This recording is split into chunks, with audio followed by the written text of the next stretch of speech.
Bonsoir à toutes et à tous et bienvenue à cette principale édition de la soirée. Voici les titres.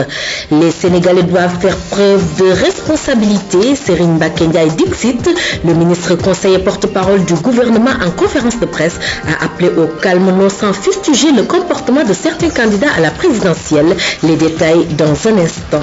L'Iran, toujours dans ses manœuvres militaires perçues par Israël comme une provocation. Au même moment, une mission de l'Agence internationale de l'énergie atomique arrive dans le pays. Ses objectifs, mettre en lumière les zones d'ombre du nucléaire et trouver des solutions diplomatiques. Politique. Pour commencer avec la campagne électorale qui bat son plein, des propositions sont faites par les candidats à la présidentielle un peu partout pour essayer de convaincre l'électorat. À l'université Cheikh Anta Diop de Dakar par exemple, les avis sont partagés. Étudiants et professeurs se prononcent sur les programmes présentés au micro de Safoura Sow. Chers amis téléspectateurs, bonjour. Nous sommes ici au campus social et on sait que la campagne électorale bat toujours son plein. Et nous allons tenter de recueillir l'avis donc des universitaires, c'est-à-dire les étudiants et même des professeurs sur donc cette campagne électorale. Nous allons voir ensemble l'avis donc des étudiants. Est-ce que vous suivez la campagne électorale à la télé? Oui, je suis la campagne électorale à la télé tous les jours. Vos impressions donc sur cette campagne électorale? Oui, avant tout, il faut d'abord constater que la campagne électorale de cette année est particulière. Il est toujours facile d'élaborer un programme, mais c'est toujours dans la maison que ça fait défaut. Donc, moi, je prends ça comme toujours des propos des politiciens. Quelle lecture faites-vous de cette campagne électorale? Est-ce que vous êtes satisfait des programmes présentés par les différents candidats? Non, pas tellement, parce qu'ils répètent souvent les mêmes choses. Pas du tout satisfait de la campagne. Dites-nous vos impressions donc, sur les différents candidats à l'élection présidentielle de 2012. Nous avons organisé une rencontre pour recevoir tous les candidats à la présidentielle. Malheureusement, il n'y avait personne.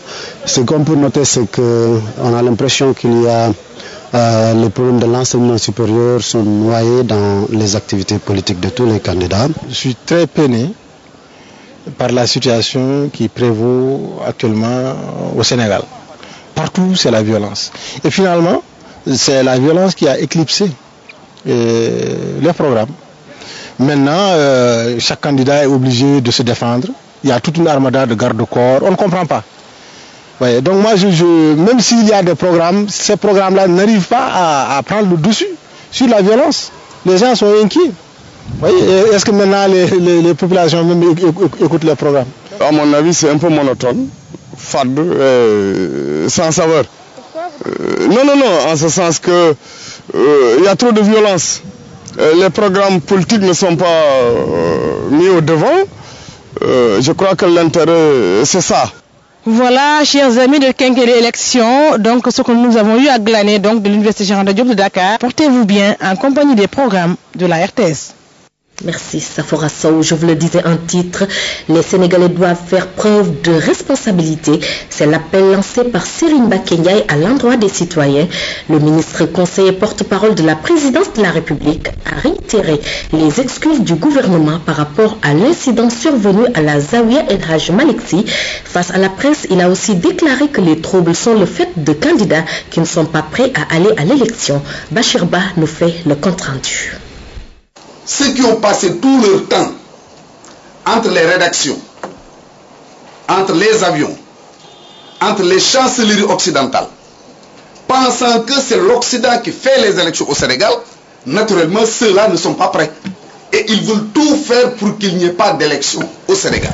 Selon Serigne Mbacké Ndiaye, ce sont des militaires retraités à la solde d'un candidat qui instrumentalise les jeunes.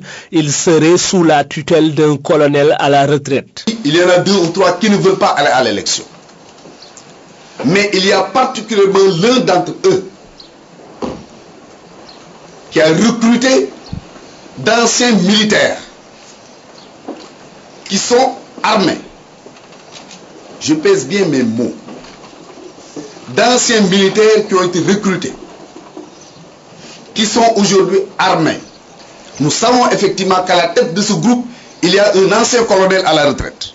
Pour le ministre conseiller, ces individus ont été identifiés. L'État a pris toutes les dispositions pour mettre un terme à ce désordre qui a été installé volontairement par quelqu'un que nous connaissons très bien. Donc qu'on le comprenne bien, dans les tout prochains jours, toutes les mesures seront mises en œuvre pour neutraliser ces faiseurs de troubles que nous avons formellement identifiés. Le porte-parole de la présidence de la République a appelé les Sénégalais à faire preuve de responsabilité. Il faut que ça s'arrête. Il faut que chacun prenne ses responsabilités. Les pères de famille, les mères de famille qui sont les plus malheureuses dans cette affaire. Regrettant les vies perdues, il a demandé à l'assistance d'observer une minute de silence à la mémoire des disparus. Il dira qu'il est impossible de reporter la présidentielle. Je pense qu'il est inimaginable de penser tant soit peu à la possibilité de reporter une élection présidentielle. Par rapport aux événements survenus à Tivaouane, le ministre conseiller déclare que tous ceux qui étaient dans la ville sainte ne défendaient pas la même cause. Il a regretté l'incident de la Zawiya. Il a aussi condamné l'organisation de manifestations un certain jour à une certaine heure en un certain lieu. Donc choisir un vendredi, organiser une manifestation à la place de l'indépendance pour ensuite se déporter volontairement vers la Zawiya, ça ne s'appelle rien d'autre que de la provocation. Le combat politique n'est pas une confrontation physique, dira le ministre conseiller. Il a affirmé qu'il est impossible de truquer les élections vu la transparence du processus électoral. Bachir Bah, l'association Lana Oumar Amadou s'est aussi prononcée sur la situation du pays en cette période préélectorale. Elle a appelé au calme et à l'arrêt des violences. Son porte-parole s'est confié à notre reporter Safora Sow. Nous écoutons Amadou Tal. Nous appelons tous les Sénégalais, acteurs sociaux de tous bords, à vouer plus de respect au lieu de culte et à la journée du vendredi. L'association rappelle que le vendredi a été choisi par Allah comme le meilleur des jours. Par conséquent, utilisons les autres jours de la semaine pour nos manifestations s'il y a lieu. Les responsables de ces actes doivent demander pardon au peuple sénégalais et présenter leurs excuses à tous les musulmans et au-delà à tous ceux qui croient en Dieu. Aussi, une large concertation doit être provoquée par le pouvoir politique parce que dépositaire de l'autorité politique, afin de discuter avec l'opposition et tous les acteurs de la société civile, afin de trouver une issue à cette impasse politique que nous vivons ces jours-ci. L'association insiste sur ce fait, pour qu'au-delà de toutes ces discussions, à la fin de toutes ces discussions, qu'une issue politique soit trouvée pour le bien-être de toutes les populations sénégalaises. Sur un tout autre chapitre maintenant, le rôle de la presse dans la crise casamançaise, c'est le thème du panel organisé par RTS Ziguinchor, conférence animée par le journaliste Ibrahima Soulimandian, et c'était à l'occasion des journées culturelles de cette station régionale de la RTS dans le sud du Sénégal, Mamoun Sagna. La région sud se caractérise par une forte présence des organes de presse. Presque tous les quotidiens d'information, les magazines, les agences de presse, les radios y ont installé des correspondants. Sans doute parce que l'actualité y est très fournie, mais aussi souvent, les feux de l'actualité sont fixés sur la crise casamançaise. Une question sensible pour les journalistes et reporters sénégalais, appelés à jouer leur rôle dans une parfaite objectivité selon les règles de l'éthique et de la déontologie. Dès lors, pour le conférencier, son traitement devient complexe. Comment se comporter? C'est que simplement nous restons tout court des communicateurs, nous restons des journalistes qui doivent aller vers l'information, la chercher, l'accueillir, la traiter et la diffuser. Donc toutes ces trois phases doivent répondre à des critères précis que nous nous donnons nous-mêmes. Nous ne devons pas, comme on dit à il faut disséquer cette information, aller vers la source de l'information, trouver sa véracité, la confirmer d'abord en amont comme en aval de ce que tu vas dire. Cela te permettra d'être à l'abri. À Ziguinchor, les journalistes correspondants de presse sont réunis dans un collectif. Ils partagent pour la plupart un cyberpresse offert par le chef de l'État. Ils ne manquent pas d'échanger sur la question de la crise casamançaise pour surtout jouer leur partition dans la recherche de la paix. Nous ne sommes pas là pour créer la zizanie davantage. Nous ne sommes pas là pour mettre le couteau dans la plaie.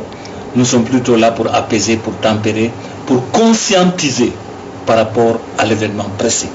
Conscientiser par rapport également aux préoccupations des populations. Les préoccupations, c'est quoi? C'est le manque de calme pour pouvoir travailler. C'est le manque de sécurité pour pouvoir travailler. C'est mettre les populations en confiance dans leur localité, et c'est nous, communicateurs, c'est une de nos tâches.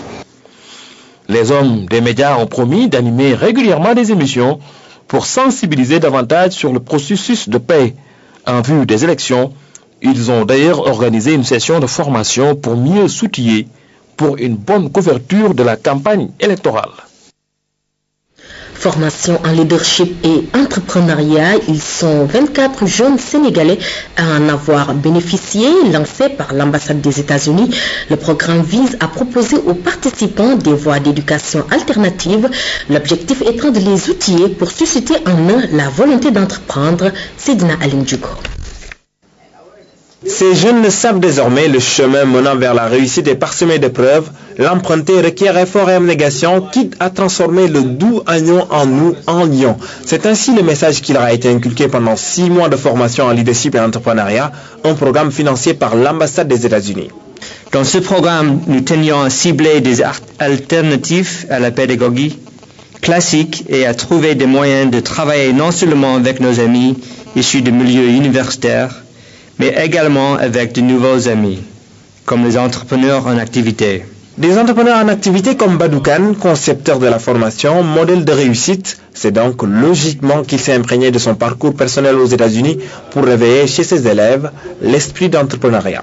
Je suis revenu en Afrique avec un objectif bien déterminé, sachant tout de même que je pouvais me faire beaucoup d'argent aux États-Unis. Mais vous savez, quand on part à l'étranger, c'est pour revenir et partager ce qu'on a appris. Et cela se traduit par de la méthodologie, de l'empathie dans l'apprentissage. Nous sommes à l'école des valeurs. L'imagination, la créativité, la détermination, le courage, l'humilité, la volonté, etc. Chacun de nous a ressenti en lui-même le plus que cette formation en leadership et coaching nous a apporté. Leçon sûre pour ces apprentis entrepreneurs, déterminés à franchir le pas, mais avant, on fige l'instant. L'actualité hors de nos frontières, elle nous mène d'abord en Iran où l'on multiplie les manœuvres militaires et c'est dans ce contexte qu'arrive dans le pays l'AIEA, l'Agence internationale de l'énergie atomique, avec 2 objectifs, mettre en lumière les zones d'ombre du programme nucléaire et trouver des solutions diplomatiques. Nouvelle explosion près d'une église au Nigeria. Cela s'est passé dimanche, non loin de la capitale Abuja. La déflagration est venue d'une voiture garée sans plaque d'immatriculation. Il y a 5 blessés. Le bilan aurait pu être beaucoup plus lourd, mais par chance, le prêtre avait repéré la bombe juste avant qu'elle explose et avait ordonné aux fidèles de rentrer dans l'église. Pas de revendication jusqu'à présent, mais les regards se tournent vers la secte islamiste Boko Haram, à l'origine d'une vague d'attentats antichrétiens ces dernières semaines. Si, c'était génial diplomatique entre Paris et la France a décidé de rappeler son ambassadeur Laurent Contini pour consultation. C'est pas nous qui allons changer notre retour. Moi, je vais pas arriver et puis dire oui, non, faut changer. Son successeur, jugé par Kigali trop proche d'Alain Juppé, le ministre français des Affaires étrangères, déjà à ce poste lors du génocide de 1994. Alain Juppé qui avait déclaré n'avoir aucune intention de serrer la main de Paul Kagame tant que circulait au Rwanda un rapport accusant la France de complicité avec les génocidaires. Au Maroc, le mouvement du 20 février célèbre son premier anniversaire. Le M20 est né dans le sillage du printemps arabe et c'est lui qui a poussé le roi Mohamed VI à amorcer un train de réforme avec au final une nouvelle constitution et la victoire des islamistes modérés. Des réformes, le M20 en veut encore plus, mais 1 an après, l'élan initial s'est émoussé et il a perdu de nombreux militants. Drame au Mexique. Ces familles, paniquées, tentent d'obtenir des nouvelles de leurs proches à la suite de graves violences dans une prison de Monterrey. On dénombrerait au moins 44 morts dans ce qui s'apparente à une guerre d'influence entre cartels de la drogue. Surchargé, le système carcéral mexicain est l'un des plus violents au monde. Un affrontement similaire avait déjà fait une trentaine de morts à peine quelques mois plus tôt dans une autre prison du pays. Une marée humaine contre la réforme du travail en Espagne. À Madrid, comme à Barcelone, des dizaines de milliers de manifestants ont répondu à l'appel des syndicats pour protester contre des mesures qui, selon eux, vont accélérer la destruction d'emplois. Le gouvernement de Mariano Rajoy espère lutter contre un chômage de près de 23% en flexibilisant le marché du travail. L'une des mesures phares prévoit de diminuer les indemnités en cas de licenciement, une cure d'austérité jugée inadaptée par bon nombre d'Espagnols, malgré la victoire écrasante du Parti conservateur aux dernières élections. Vous avez plutôt suivi Le Monde en bref que nous avons démarré avec l'explosion d'une bombe au Nigeria. Tout de suite, direction l'Iran où l'on multiplie les manœuvres militaires et c'est dans ce contexte qu'arrive donc dans le pays une mission de l'AIEA, l'Agence internationale de l'énergie atomique, avec deux objectifs: mettre en lumière les zones d'ombre du programme nucléaire et trouver des solutions diplomatiques. L'Agence internationale de l'énergie atomique vient d'envoyer une délégation à Téhéran pour la deuxième fois en moins d'un mois. Arrivée ce lundi, l'équipe s'est donnée pour mission d'éclaircir les zones d'ombre du programme nucléaire iranien et de trouver des solutions diplomatiques. Elle va notamment visiter certains sites nucléaires que l'Occident soupçonne d'être à visée militaire. Nous espérons que ce voyage va nous permettre d'obtenir des résultats concrets. La première des priorités, c'est bien entendu le caractère potentiellement militaire du programme nucléaire iranien. Mais nous voulons nous attaquer à tous les problèmes. Le chef des inspecteurs fait preuve d'un optimisme très prudent dans la mesure où Téhéran envoie des signaux contradictoires. Dimanche, le pays a annoncé souhaiter la reprise des négociations avec son interlocuteur, le groupe 5+1, qui comprend notamment les États-Unis et la France. Dans le même temps, l'Iran multiplie les manœuvres militaires destinées à provoquer Israël. La tension monte, mais alors que les sanctions internationales commencent à produire leurs effets, les puissances occidentales veulent à tout prix éviter une attaque israélienne sur l'Iran. Je pense qu'Israël, comme le reste du monde, devrait donner sa chance à notre approche. Nous mettons en place de fermes sanctions économiques et une pression diplomatique, tout en étant prêts à négocier avec l'Iran. Ces sanctions occidentales ont poussé l'Iran dimanche à interrompre ses livraisons de pétrole à la France et à la Grande-Bretagne. Un acte purement symbolique puisque ces deux pays n'importent quasiment pas de brut iranien, mais qui pourrait s'étendre à d'autres pays européens. Cette escalade a poussé le prix du pétrole à son plus haut niveau depuis près d'un an. Et nous revenons à l'actualité sénégalaise pour parler de ces jeunes filles et de ces femmes à l'école des technologies de l'information et de la communication. Un programme d'alphabétisation vient d'être lancé à cet effet et il consiste à initier la gente féminine au TIC par le biais des langues nationales conformément aux objectifs du PAGF. Moussa Diallo. Tous les acteurs de l'alphabétisation ont pris connaissance du programme d'alphabétisation des jeunes filles et des femmes. Le document a été partagé lors de la cérémonie de lancement tenue au Centre national des ressources éducationnelles. L'objectif du ministère, c'est d'arriver à améliorer l'offre d'éducation non formelle par une alphabétisation plus pertinente, mieux ciblée sur les besoins des intervenants et par conséquent, avec l'intervention des TIC, plus diversifiée, permettant rapidement d'atteindre les résultats. Les participants ont relevé le caractère novateur du projet tant du point de vue de la cible que de l'approche. L'avis est partagé par la tutelle.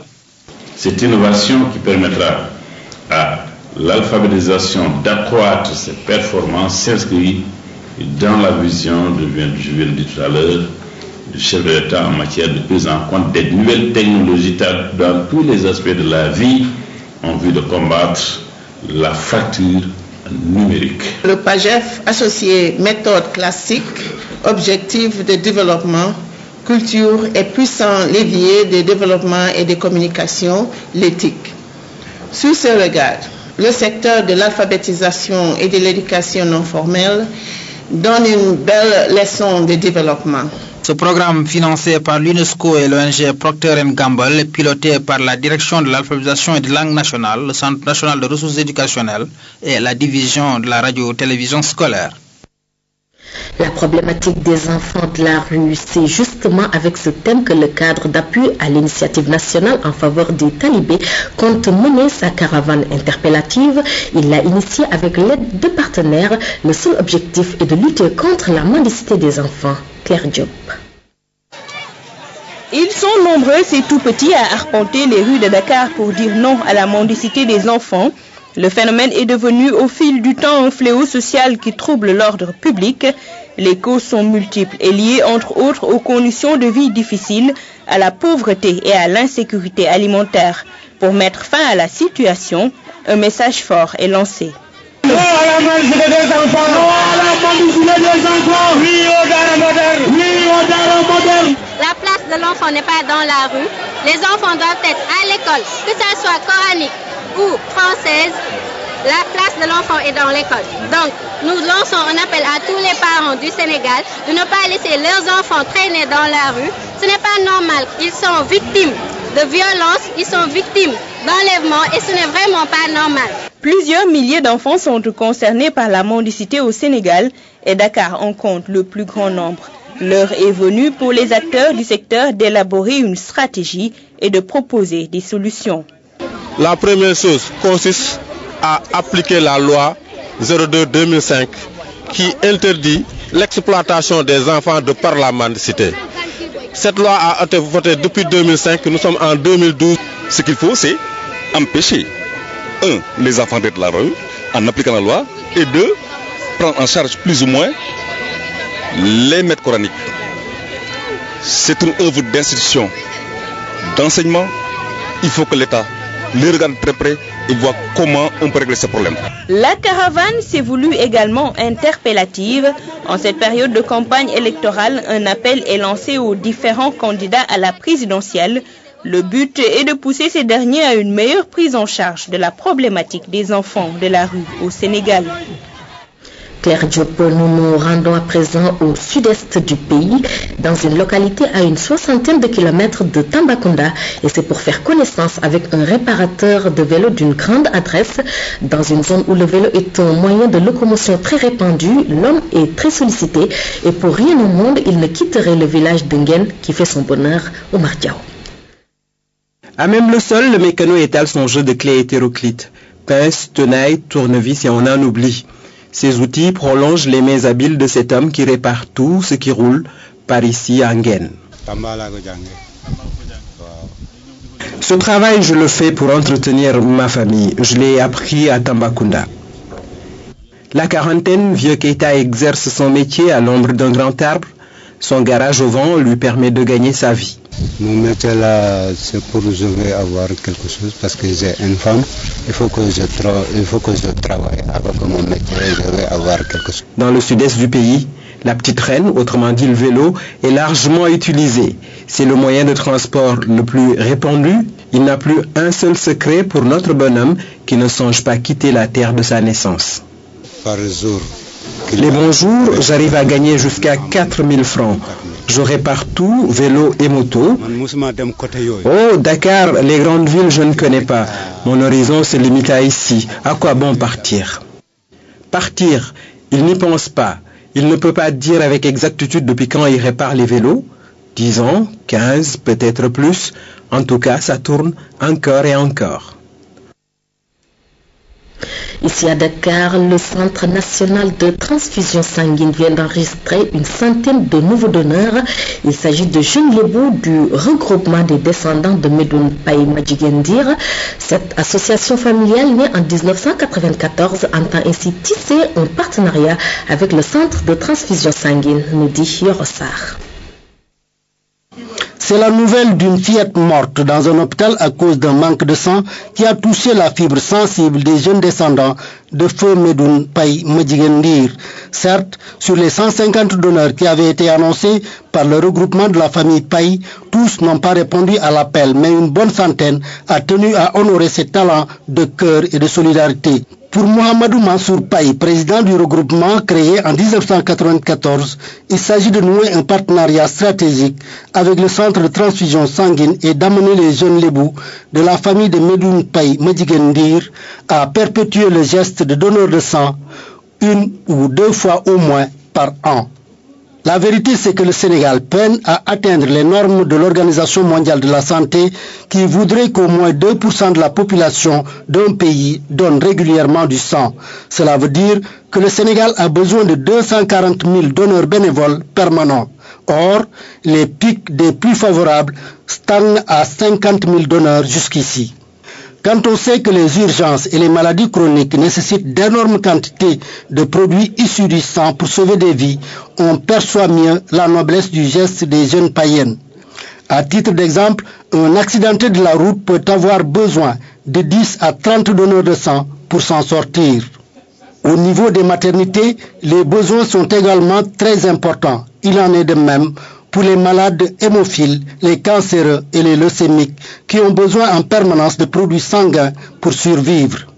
Or, le sang est tellement complexe qu'on ne peut pas imaginer au stade actuel des connaissances humaines qu'il puisse être fabriqué artificiellement un jour. C'est sans doute, à l'image de la vie, un domaine exclusivement réservé à Dieu.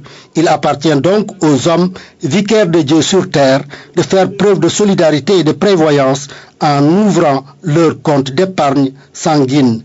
Car chaque homme est un demandeur potentiel en sursis. C'est pourquoi les jeunes descendants de la famille Medoune Paye Madjiguène Ndir ont été encouragés dans leur volonté de donner du sang pour sauver des vies par le grand Jaraaf de Dakar, Ibra Gueye Paye. Et nous parlons sécurité en cette période préélectorale. Le ministre d'État, ministre de l'Intérieur, a procédé ce week-end à l'inauguration de 2 nouveaux commissariats à Kébémer et Bambey. Ils viennent ainsi renforcer le concept de police de proximité. Baïtiam nous fait le compte rendu. Bambey au cœur du Baol. La cité de Lambaye a une tradition d'accueil et d'hospitalité envers ses hôtes. À la tête d'une forte délégation composée d'autorités administratives, de la hiérarchie policière et des directeurs généraux, le ministre d'État, ministre de l'Intérieur, a été reçu par les populations de Bambey et leurs maires. Madame Aïdembo s'est félicitée de la réalisation d'une promesse qui date depuis les indépendances. Cet événement, Bambey s'en souviendra longtemps. Ce vieux rêve que les Bambeyois ont caressé. Depuis Pierre Senghor, le premier maire, en passant par tous les autres maires qui lui ont succédé, semblait ne plus se réaliser. Enfin, aujourd'hui, il est devenu une réalité, un grand bonheur de mes concitoyens qui, une fois encore, constatent de visu que les autorités de ce pays prennent en compte leurs préoccupations. Une ville a besoin de sécurité sans laquelle les citoyens se sentent impuissants, rajoute le maire de la ville. Bambey se trouve à la croisée des chemins entre le Sine, le Baol et le Cayor. Un point de convergence et de transit des personnes et des biens, d'où l'importance de ce commissariat pour renforcer la sécurité. Nous avons mis les bouchées doubles. Et ce n'est pas un hasard, Madame le ministre d'État, que nous ayons eu à faire 60 jours pour réaliser ce commissariat. Parce que nous sommes ici au Baol et nous avons fait exactement 60 jours pour réaliser l'hôtel de ville de Touba, l'hôtel de police de Touba. C'est vous dire donc que nous bénéficions de la baraka et de la bénédiction de Khadim Rassoul, Cheikh Ahmad Bamba, ce qui nous a permis de battre tous les records. Après Bambey, cap sur Kébémer. Malgré la tombée de la nuit, les populations attendaient le ministre d'État et sa délégation. Ici, les préoccupations sécuritaires sont plus que d'actualité. À Bambey comme à Kébémer, les commissariats urbains ont été réalisés grâce au partenariat entre l'État et les municipalités, au grand bonheur des populations. Ce nouveau commissariat de police vient satisfaire une vieille doléance des populations de Kébémer qui ont toujours manifesté la volonté de se faire prendre en charge en matière de sécurité. Ainsi, le nouveau commissaire et ses hommes accompagneront sans nul doute les agents de la municipalité dans l'exécution de certaines opérations de police, mais aussi dans la lutte contre le banditisme les agressions physiques et autres, la délinquance juvénile et j'en passe. Le développement de Kébémer, avec sa croissance démographique rapide, sa position géographique et son potentiel économique, doit s'accompagner d'un dispositif de sécurité bien intégré. C'est ce qu'a compris le ministère de l'Intérieur pour répondre aux attentes des populations. Il faut considérer que le commissariat de police de Kébémer est d'abord le vôtre. Ce n'est pas une police qui est là pour la répression ou pour que les populations s'en éloignent. Bien au contraire, c'est une police de proximité qui est là pour accompagner les populations, pour faire de la prévention, pour aider les jeunes à s'informer, à être éduqués, à être sensibilisés sur les méfaits de la drogue, sur les dangers de la criminalité et du banditisme. Et désormais, Kébémer va être plus sécurisé.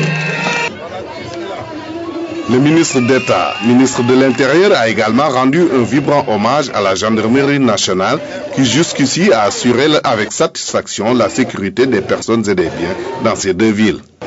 Kébémer et Bambey sont désormais les deux nouveaux maillons de la chaîne de sécurité des grandes villes du Sénégal.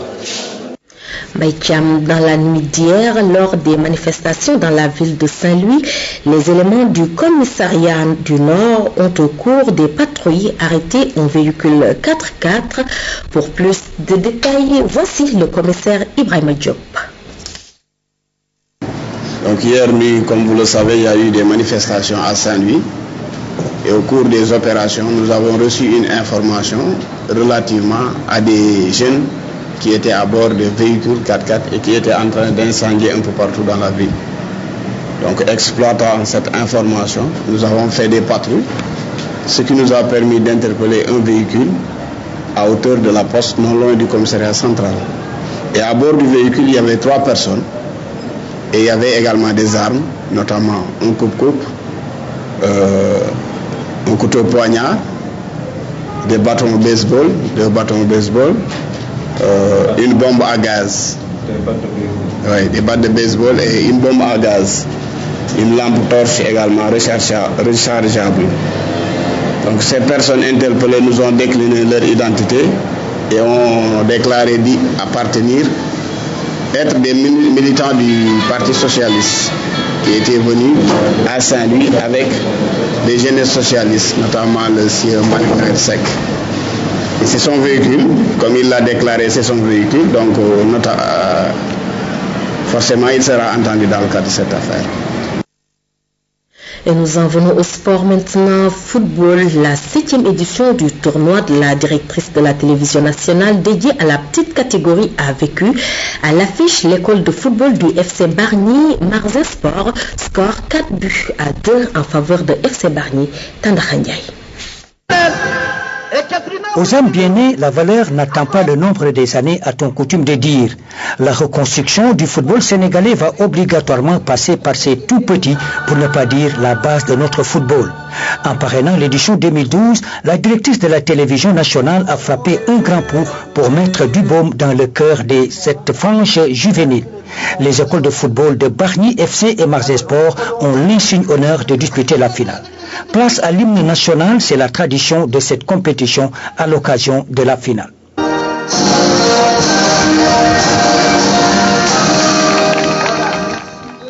Le coup d'envoi d'une finale qui a vu les Bleus de Bargny FC s'imposer 4-2 devant les jeunes de Marzin Sport, considérés comme les petits Brésiliens de la petite catégorie. En dépit d'un terrain avec quelques escalopes, un terrain accidenté mais aussi de petites dépressions, la balle a circulé. Une bonne utilisation des couloirs extérieurs mais aussi l'application des schémas tactiques comme des adultes.